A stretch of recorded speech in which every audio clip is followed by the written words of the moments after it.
Vamos a ver. Ahora vais a haceros media docena de preguntas.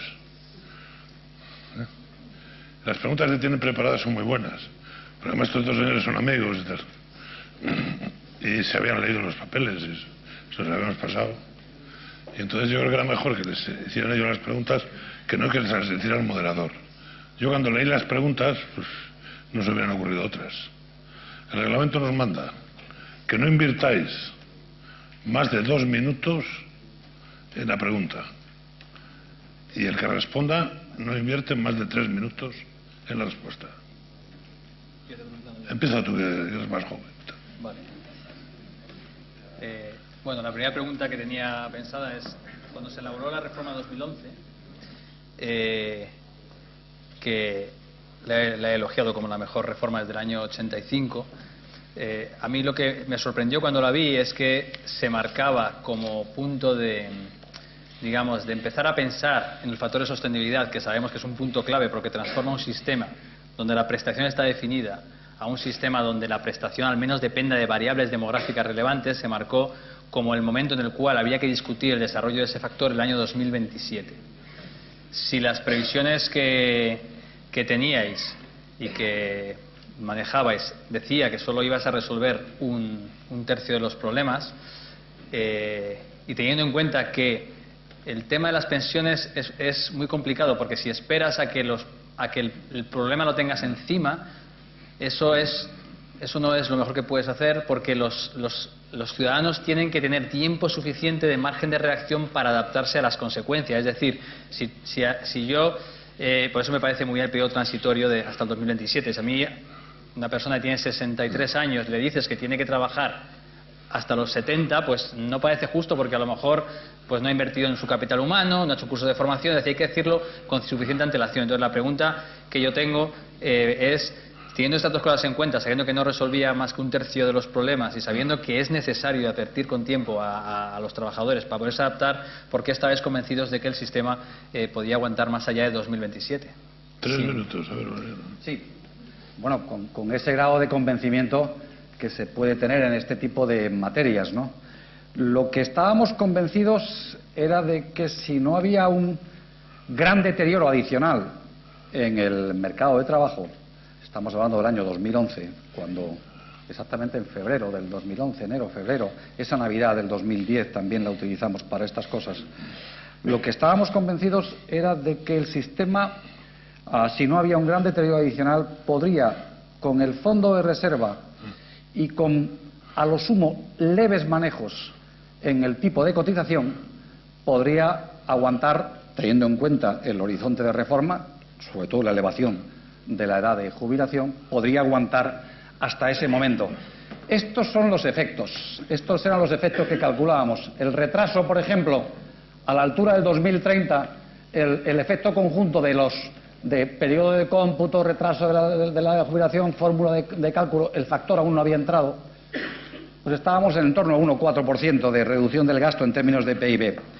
Lo que estábamos convencidos es que era posible llegar a ese momento con los efectos previstos en la ley sin que hubiera que hacer reformas, digamos, adicionales distintas de las planteadas, ¿no? Pero ha ocurrido algo más. Ha ocurrido algo más en este tiempo, ¿no? Y esto es lo que tenemos que ver. Lo que ha ocurrido en este tiempo es que el sistema ha continuado su deterioro. El equilibrio y digamos, la base financiera del sistema ha continuado con su deterioro. ¿En cuánto? Pues aproximadamente en lo que ha sido el incremento en la destrucción de afiliación. El sistema desde entonces ha perdido algo así como 1.350.000 afiliados menos. Me estoy refiriendo desde el nivel aproximadamente de mediados del año 2011 hasta el nivel actual. Esto es lo que explica una parte fundamental del déficit actual. Este déficit de 13-14.000 millones se explica por esa caída en la afiliación, ¿no? Así es que el sistema ahora tiene una base financiera más débil que la que tenía hace 2 años. Esa base financiera, a su vez, lo que plantea es un peor escenario de medio y largo plazo que hay que necesariamente que contemplar, por supuesto que sí. Y lo que nos tenemos que plantear en este momento es de qué forma acortamos ese desfase, que si la salida de la crisis, que alguna vez saldremos, si la salida de la crisis es una salida lenta, tendrá y contendrá por consiguiente un nivel de déficit, si no tan importante como el de ahora, sí por lo menos significativo. Si esto es así, el fondo de reserva es un fondo que terminará, en fin, durando 6, 7 años a lo sumo, escasos. Pero después volveremos al fondo de reserva, porque yo soy de los que piensan que sus diseñadores lo que estaban pensando es evitar tener que manejar el tipo de cotización en tiempos de crisis. Y esto es lo que escribieron. Después volveré a este concepto. Pregunta tú, Valeriano. Bueno, yo tenía una... Pero pregúntale una mala. Una primera pregunta, no, en mismo orden, no voy a alterar. El orden que habíamos, lo he conseguido recuperar porque no la encontraba en el papel. El orden era... ¿Quieres el papel? Ignacio, ¿tú crees capaz o crees que es posible gastar en el año 2050, dentro de medio siglo? ¿Crees que es posible gastar en torno a 13, 14 puntos de PIB? ¿Crees que ese objetivo es abordable en un país como España? Vamos a ver, en primer lugar, quería hacer ver que el 14% del gasto que se manejaba por entonces, hoy en día no es un escenario realista. Creo que el mismo trabajo que has mencionado, que yo había hecho con Clara, que está ahí sentada, vemos que el gasto en pensiones sí que se situaría en el entorno del 15-14% con el escenario demográfico previo, pero que con el nuevo escenario demográfico que nos ha dado el INE, sabemos que esto se va a disparar bastante más para arriba. Digamos que hacer las cuentas de una forma sencilla, bueno, la fórmula no se quiere entrar mucho en el debate, pero lo que sí que sabemos es que el gasto en pensiones depende de lo que es un factor demográfico que sabemos que se va a multiplicar. El gasto en pensiones sobre PIB es igual factor demográfico, factor mercado de trabajo y factor institucional. Entonces es fácil saber que el factor demográfico, que es la tasa de dependencia, se va a multiplicar por 2,8. Entonces sabemos que con el nuevo escenario demográfico se va a multiplicar por 2,8 el gasto en pensiones. El factor de mercado de trabajo es 1 partido de la tasa de empleo. La tasa de empleo es un 60%, la podemos poner si queremos en el 72%, no hay problema, lo hacemos porque pensamos que la economía se va a recuperar. Entonces digamos que este factor se va a multiplicar por 2,8, se va a reducir un 16% si conseguimos el pleno empleo en la economía, mientras que este otro factor institucional, el que marca la relación entre las pensiones y la productividad, depende de la reforma. Sabemos que la reforma lo redujo hasta el 0,20%. Entonces digamos que el gasto en pensiones, si ocurre la demografía que vemos ahora, va a llegar, digamos que probablemente al 17-18%. Con esto quiero decir que un gasto del 14%, si no hacemos nada más, nos va a permitir pagar las pensiones actuales a 10 millones de trabajadores, cuando sabemos que en ese momento habrá 15 millones. Entonces digamos que si un país se lo puede permitir o no, me gustaría al menos que si nos lo podemos permitir tengamos ingresos suficientes para poderlo cumplir, y sabemos que incluso el 14 no lo alcanzaríamos, que nos faltan 4 puntos, pero es que el 14 no es realista y seguramente pues sería el 16-17 y por lo tanto habría un desequilibrio de 7 puntos de PIB. Entonces digamos que la cuestión es la que has dicho tú antes, ¿no? El reto está ahí. 15 millones de jubilados, 20 millones de personas en edad de trabajar, lo cual no quiere decir que la tasa de empleo sea al 100% y todas trabajen. Entonces, es fácil de entender que si no hacemos nada más con este factor de aquí, que es el que podemos tocar con las reformas, es decir, la elegibilidad para una pensión y la generosidad, que es lo que marca la pensión, pues digamos que el gasto se va a disparar. Pregunta. Sí, pregunto. La siguiente pregunta que había preparado es... un poco, cuando nosotros sacamos hablo de la propuesta de los expertos, ¿no? Cuando los expertos sacamos el factor de sostenibilidad, siempre me sorprendió un poco el rechazo frontal, digamos, a este supuesto, que en realidad es verdad que la fórmula no era nada bonita, pero digamos que la complejidad de la fórmula venía básicamente para conseguir que fuera lo más suave posible. Entonces esta fórmula simplemente lo que te estaba diciendo es que el ingreso tiene que ser igual al gasto a lo largo de un ciclo económico. Además, la fórmula permitía aumentar los ingresos. Por lo tanto, lo que quería hacer es que nunca entendí un poco el rechazo hacia este factor de sostenibilidad que habíamos pensado, porque en realidad si el sistema no si estamos equivocadas las previsiones y son correctas las que había, la demografía que había cuando se hizo la reforma 2014, en ese caso el factor de sostenibilidad es inocuo, porque eso quiere decir que es correcto, que hay margen con el fondo de reserva, que los ingresos son suficientes para pagar los gastos y por lo tanto el factor de sostenibilidad está ahí, pero es una restricción que no vincula y no tiene ningún impacto, ¿no? Y en cambio, sí que va a tener problemas, el factor de sostenibilidad lo que hace es hacer que se tenga que cumplir este equilibrio, que yo creo que es una actitud responsable a la hora de decidir qué pasa con las pensiones. Es decir, si no pasa nada, el factor no hace daño, y si pasa algo, pues más vale tener un factor que te advierte y te dice, oye, que es que el ingreso no está siendo suficiente para pagar los gastos, aquí hay que hacer algo. Una vez que se introducen las reformas, bien sea la vía de ingresos o bien sea la vía de ajustar el gasto en pensiones, el gasto futuro, volverías a tener esta restricción presupuestaria que se volvería a cumplir y volvería a ser irrelevante. O sea, en realidad es un factor que no debería hacer daño ni debería tener tanta oposición. Déjame el mando, Ignacio. Déjame el mando. Entonces había preparado, pero este no es el mío, ¿no? Ahí está. Perfecto. Ahora. No. Ahora no. Este no es el mío. Este es el tuyo. Es que creo que es útil el que lo veamos, porque a veces pues la propia fórmula. Ahí está. ¿Esto por qué no pasa? Espera. Ahora. ¿Qué te lo pone? Bien. Ahí está.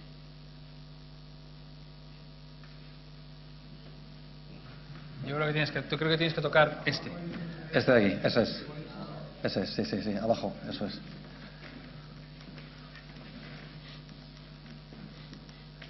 Bueno, aquí está. Esta es la fórmula. Hubo dos fórmulas. Esta es la primera. Es revalorización anual es igual a la inflación media más un factor construido sobre el crecimiento real de los ingresos del sistema, menos el crecimiento del número de pensiones, menos el efecto de sustitución. Claro, las altas nuevas en pensiones tienen cuantías más altas que las bajas y eso produce un efecto sobre el gasto, más un factor de ajuste que termina afectando al superávit o al déficit del sistema, ¿no? Es una fórmula algo compleja, es verdad, ¿no?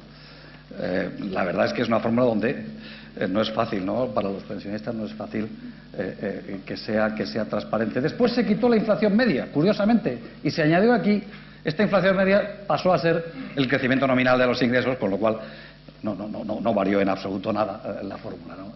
La fórmula era complicada, ¿no? Pero el problema de la fórmula era otro, además, ¿no? El problema de la fórmula era este. O sea que la fórmula era demasiado volátil, a pesar de los intentos de hacerla más suave. La fórmula era muy volátil, porque cuando las cosas iban bien, lo que hacía era que las pensiones subían, pero subían muchísimo. Estas son simulaciones sobre los propios datos reales, datos reales que tenían que ser, por una parte, datos históricos y datos adelantados durante un periodo de tiempo de alrededor de la década, ¿no? Entonces, lo que se producía era que aquí, en los años, digamos, del gran auge, lo que se hacían eran revisiones en la cuantía de la pensión, en la revalorización anual, que superaban el 6%, en algunos momentos llegarían a haber sido el 9%. Cuando las cosas van mal, aquí, lo que ocurre es que la pensión tendría que bajar un 3, un 4... Esto no es exactamente el modelo perseguido, ¿no? ¿Y por qué no es el modelo perseguido? Porque el modelo perseguido era al contrario. El modelo perseguido con el Pacto de Toledo del año 95 era, mire usted, yo guardo cuando las cosas van bien y creo un gran fondo de reserva para no tener que tocar el tipo de cotización cuando las cosas van mal. Y lo empleo después. Esta era la lógica. La lógica no era subir mucho cuando las cosas van bien y bajar mucho cuando las cosas van mal. No debe ser esa la lógica. Esta era la parte fundamental, era esta. Yo sé que lo intentasteis hacer un tipo de fórmula algo menos volátil. Tanto es así que el resultado es que la decisión posterior del gobierno es, bueno, como esto es tan volátil, busquemos una banda algo más estable. Luego entraremos en la discusión sobre la banda y qué problemas tiene la banda. Pero nuestra objeción no era respecto al sentido que pretendíais, que es un sentido razonable, y es que el sistema tiene que moverse en base a una restricción presupuestaria, en un año o en un periodo de tiempo, el que sea. Pero esa restricción, no hay gobierno alguno, no hay gobierno responsable alguno, y aquí ha habido siempre gobiernos muy responsables en el ámbito de la seguridad social, por fortuna, tan responsables al menos como los interlocutores sociales, que tampoco han sido poco, que siempre han jugado con la restricción presupuestaria en esta materia. Muy bien. Vamos a ver. Aclara luego te pregunta Valeriano. Esto sería así si nosotros no hubiéramos considerado también la posibilidad de poner las bandas. Es decir, nosotros en el documento de los expertos decíamos que recomendábamos que para evitar estas oscilaciones, que ojalá se vuelvan a producir, que vimos anteriormente, habría que poner un tope y un máximo, acumularlo en el fondo de reserva. Digamos que en ese caso estaríamos de acuerdo, que es un poco lo que sí que estaba barajada esa posibilidad, porque es verdad que así consideramos que fuera más suave el ajuste. Estaba en el documento. Una pregunta de Valeriano.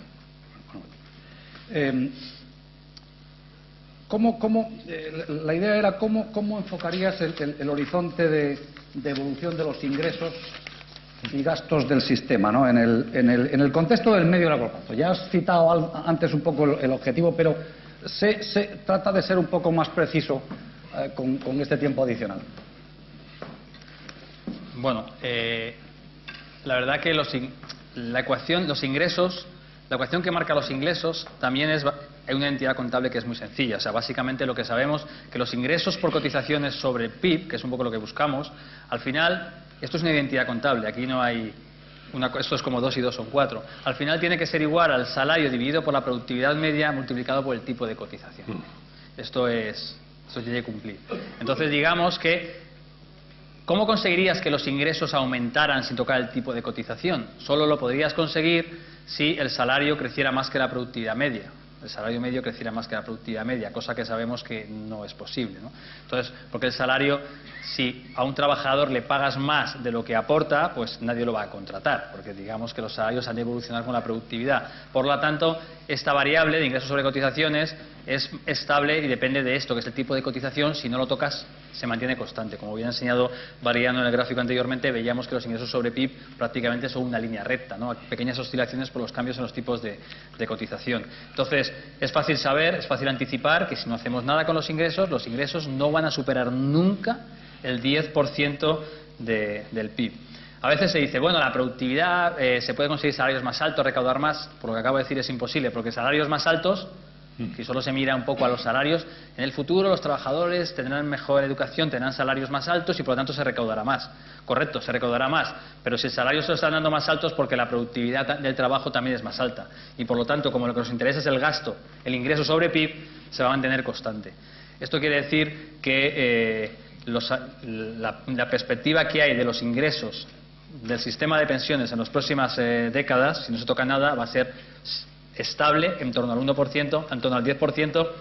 La falacia de la productividad sabemos que no va a apoyar, y es más, a veces se intenta explicar también que no solamente el aumento de la productividad no solamente no te da más ingresos, sino cuando hablamos del gasto ocurre algo parecido, pero a la inversa, mayor salario, mayor productividad, mayor salario, derecho a mayores pensiones también. Por lo tanto, digamos que la ecuación con la productividad no hay margen de solucionar el problema. Viviremos mejor, estaremos, si queremos, una economía con mejor modelo de crecimiento, con mayor valor añadido, etcétera, pero en lo que afecta a las pensiones, los ingresos serán del 10 y el gasto se irá al 16, 17. Pero sí, mantendrá un perfil estable. Pregunta. Pregúntale algo.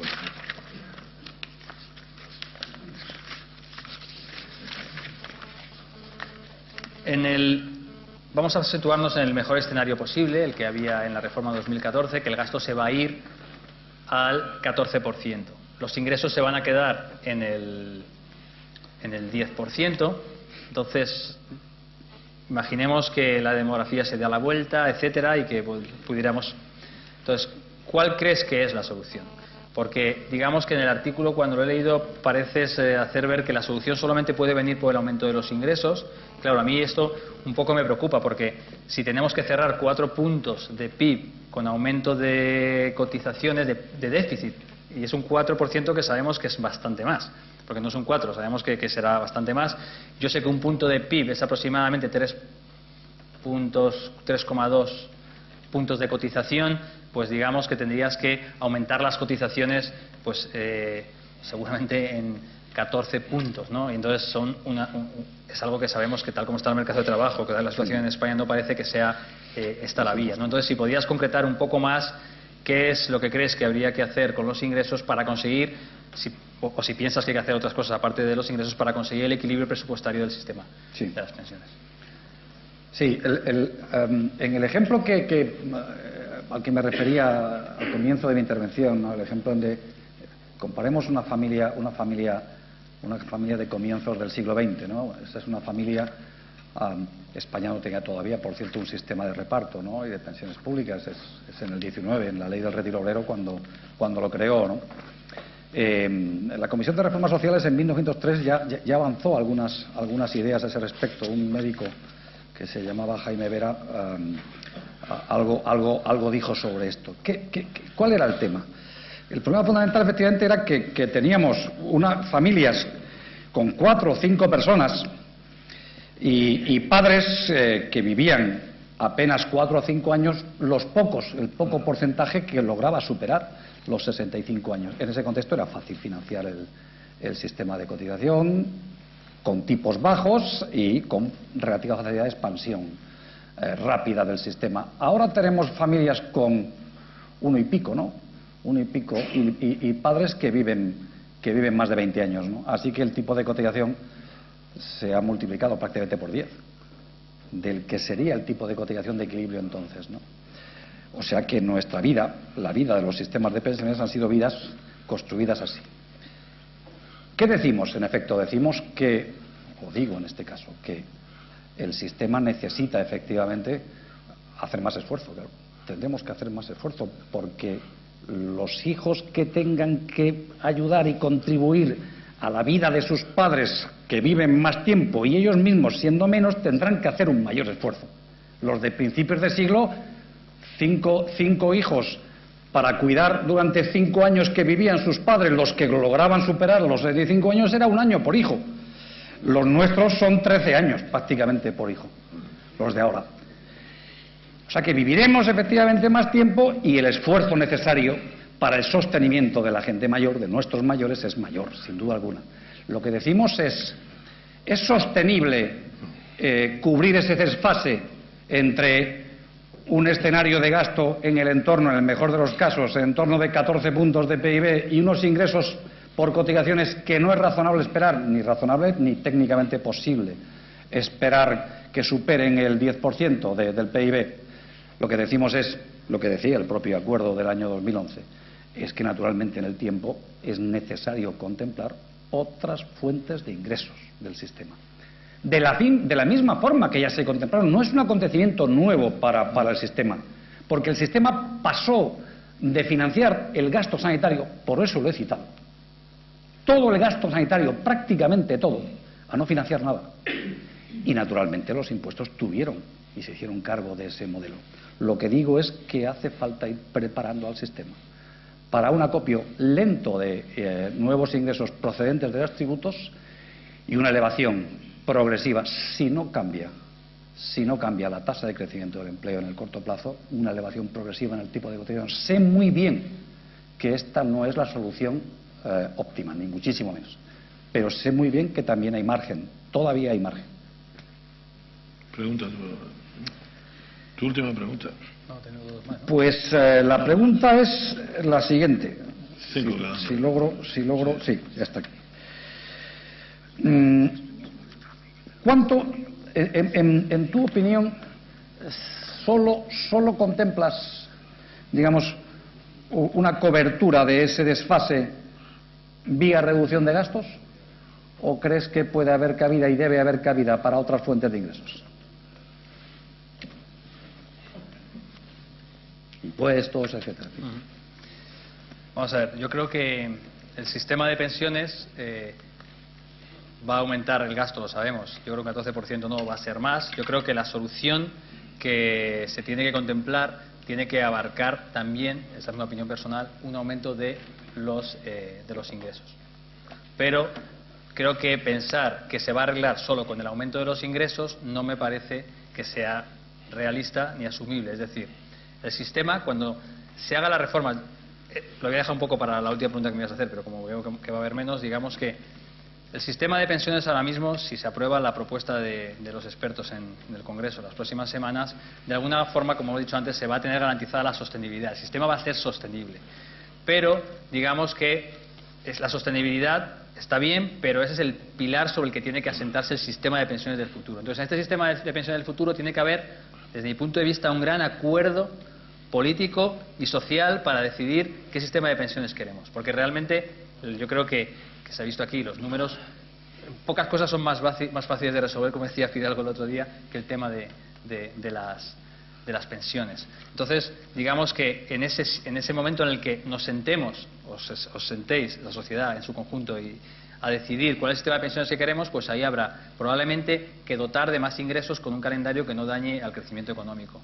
Pero probablemente lo que habrá que hacer principalmente es medidas de ajuste del sistema de pensiones, del gasto futuro, que además corrija las injusticias que ya sabemos que el sistema tiene. Es decir, no todas las cotizaciones cuentan igual, etcétera. Porque digamos que al final la solución tiene que venir por una combinación de ambas cosas. Yo sé que al final esto va a ser, la economía política de esto, yo me dedico a ello, es endiablada.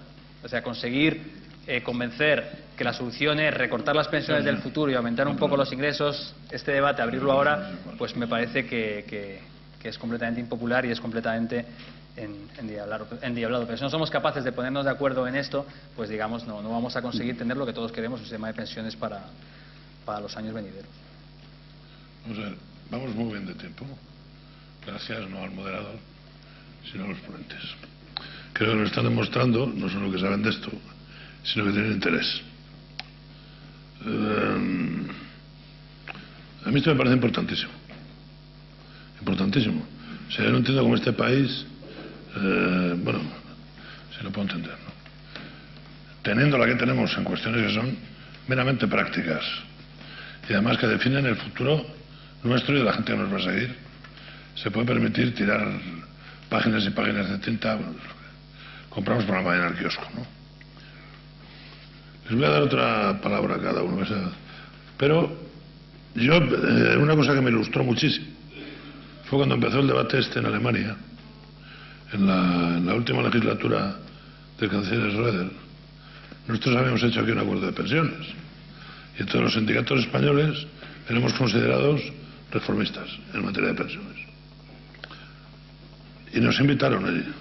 Ahí conocí yo a la señora Merkel y otra serie de gente, ¿no? Y entonces llevaban 6 meses discutiendo.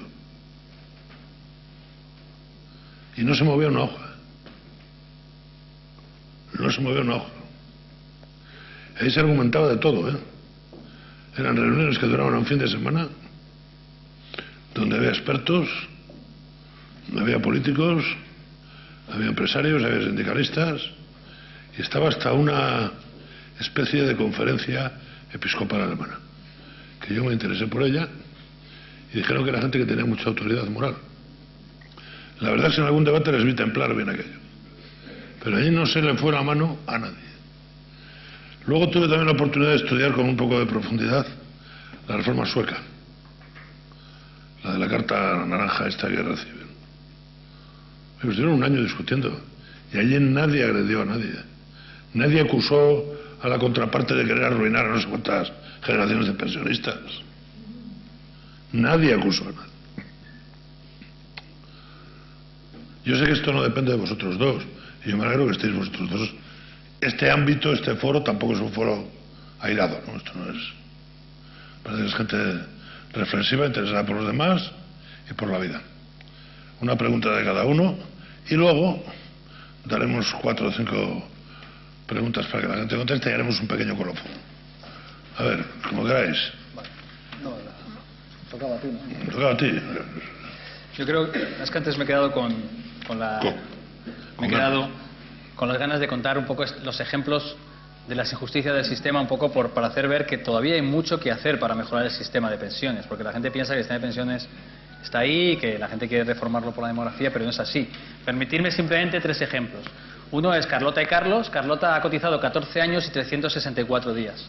Carlos cotiza un día y no tiene derecho a una pensión contributiva. Carlos cotiza un día más y tiene derecho a una pensión contributiva. ¿Qué pasa en ese día de Carlos que le da derecho a una pensión contributiva? No tiene ningún sentido. Mar y Marco. Mar trabaja a los 16 años y cotiza hasta los 50 en una multinacional por la base máxima de cotización, luego le va mal, se mete en un ERE y acaba cotizando por la base mínima. El sistema, a día de hoy, lo que le da es una pensión mínima. Por el contrario, Marco trabaja desde los 30 como autónomo, él decide cuánto quiere cotizar, cotiza por la mínima hasta los 50 y luego decide cotizar por la máxima y le da derecho a una pensión máxima. A pesar de que Mar ha cotizado más del doble que Marco, su pensión es 4 veces más baja y con la reforma 2011 va a seguir siendo un 21% más baja. Y la tercera es Andrea y Andrés. Andrea empieza a trabajar a los 16 años y Andrés a los 30. Pero Andrea tiene mala suerte, es despedida al final de su vida laboral con 61 años y no puede encontrar un trabajo nuevo, mientras que Andrés puede trabajar hasta los 65. En este caso, Andrea, a pesar de tener 10 años más cotizados, percibe una pensión que es un 24 más baja que Andrés. Entonces yo creo que este tipo de injusticias, que me parece que son claras del sistema y requeriría mejoras, la pregunta que yo quería hacerle a Valeriano es cómo pensaría él, o si merece la pena, o qué reformas introduciría para intentar resolverlas. Sí, pues claro, la primera parte es clara, ¿no? La primera parte es clara y es buena parte, por no decir la mayoría de los países de nuestro entorno, tienen, digamos, periodos de cotización para el acceso inferiores a los nuestros. Con lo cual ahí lo que habría que hacer, naturalmente, es, en un contexto de reforma global también, ver qué efectos, y yo creo que eso es perfectamente posible realizarlo, ver qué efectos tiene la reducción del periodo mínimo de acceso a la pensión de jubilación y, a su vez, el cálculo correspondiente de la cuantía de la pensión resultante, ¿no? Es perfectamente posible hoy encontrar a jubilados españoles que hicieron una parte de su carrera laboral fuera del país y tener pensiones alemanas, suizas o belgas, pensiones, por ejemplo, de 150 euros, porque cotizaron 6, 7, 8 años. Y la reciben, todavía hoy la reciben. Esto es perfectamente posible, en mi opinión, hacerlo. Y yo creo que la principal cuestión que debemos resolver en este ámbito no son solo esos ejemplos que están muy bien puestos, además. No. Seguimos jugando y cómo con los topes máximos de cotización y de pensión. ¿De qué forma? Este es un tema importante.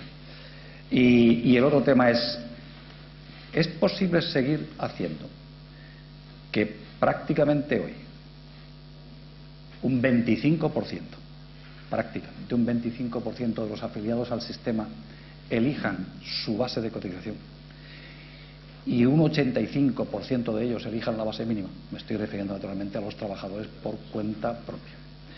Este es un tema fundamental que tiene mucho que ver, por cierto, también con la parte fiscal de sus consecuencias, porque también tiene esto que ver con el sistema de módulos y por tener algún tipo de tributación también que responda a los ingresos de cada uno, ¿no?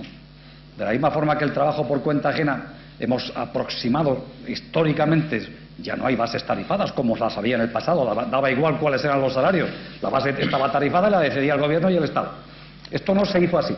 Ya por fin, más allá o más de lo que sea o no la economía sumergida en esta materia, la tributación, la base de cotización responde al salario real. También debería ser así, también con el trabajo por cuenta propia. Este es uno de los temas clave, porque el efecto de la pensión mínima es muy importante. Claro, si tenemos el 25% de los afiliados que eligen su base de cotización, que eligen la base mínima y cuya pensión resultante termina siendo una pensión sujeta a complemento a mínimos, lo que estamos haciendo es generar estímulos absolutamente adversos a la sostenibilidad futura del sistema. Este es uno de los temas, además de los que tú has señalado, que me parecen, por su trascendencia, por su cuantía, por su impacto, más importantes en este momento. ¿Quieres preguntarle algo? Aparte de pues hombre, yo le preguntaré, tenía aquí preparada otra pregunta más. ¿Cómo contemplarías el debate actual? Yo en eso reconozco que soy muy pro reparto, Yo no tengo una gran propensión y una gran visión, ¿no?, a favor de los sistemas de capitalización por su comportamiento histórico, ¿verdad? Porque es verdad que históricamente no son superiores, ¿no?, y están sometidos, como hemos podido comprobar una vez más en esta crisis, a grandes problemas, ¿no?, problemas de sostenimiento de su rentabilidad, ¿no? ¿Cómo contemplas el debate reparto-capitalización? Una reflexión. Yo creo que no hay alternativa. La alternativa no es reparto o capitalización, la alternativa, desde mi punto de vista, es un sistema mixto de contribución definida. Estoy completamente de acuerdo que, además tenemos el ejemplo del origen del sistema de reparto en Estados Unidos en los años 30, surgió porque los jubilados que habían metido el dinero en la bolsa se arruinaron y hubo que darles una pensión para que pudieran sobrevivir, y la forma en que lo hicieron fue introducir un sistema de reparto. Les dieron, sin haber cotizado nunca, una pensión, y a partir de ese momento se creó este pacto intergeneracional en el que el que estaba dando la pensión de los jubilados sabía que iba a recibir una pensión de los que venían después. Pero claro, el sistema tiene que ser el de capitalización de complemento a aquel que se lo pueda permitir o a aquel que quiera, pero el sistema de reparto debería ser de contribución definida. Y, desde mi punto de vista, debería tener 3 principios básicos que son los únicos que se me ocurren para poder corregir todas las ineficiencias que hemos visto anteriormente. En primer lugar, yo creo que tiene que haber una correspondencia entre todo lo que se cotiza y todo lo que se percibe. Yo creo que sabemos que hay formas de hacerlo. Podemos pensar en modelo de cuentas nacionales, pero lo que no tiene sentido, se puede, en lugar de considerar los años que trabaja, etcétera, apuntemos todo lo que está cotizando, no para guardarlo, utilicémoslo para pagar a los jubilados, pero al menos que quede apuntado de una forma ficticia, y al final la pensión a la que tenga derecho el trabajador sea proporcional o ajustada a lo que había cotizado.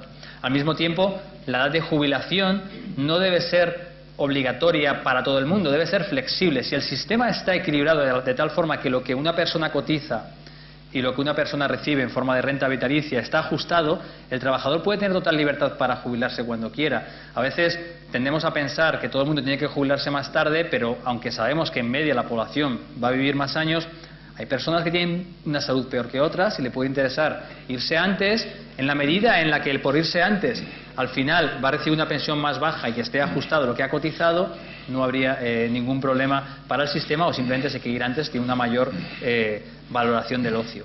El tercer elemento que debería tener sería un poco un factor de sostenibilidad que haga pues que el sistema también tenga en cuenta variables demográficas agregadas y variables macroeconómicas. Es decir, un sistema de reparto, yo defendería que tuviera estos 3 principios, que las 3 reformas han ido un poco en esta dirección. Una del 2011 aumentando la contributividad y aumentando la edad legal de jubilación, la otra el factor de sostenibilidad, que es el que hace el tercer principio. Entonces yo creo que puede ser un momento de reflexionar sobre el sistema que queremos y movernos, digamos, a un sistema de cuentas nocionales, cuentas nocionales, no capitalización de reparto, donde se apunte todo lo que se cotiza, la pensión que tú recibas sea más o menos actuarial o calculada de alguna forma para que sea ajustado a lo que has contribuido, y luego las personas que aún así la pensión les pueda quedar baja, pues puede decidir si quiere tener un fondo privado de pensiones que sea en realidad mixto. Pero siempre el pilar básico ha de ser un sistema de reparto y público. Lo que pasa que debería tener estas características.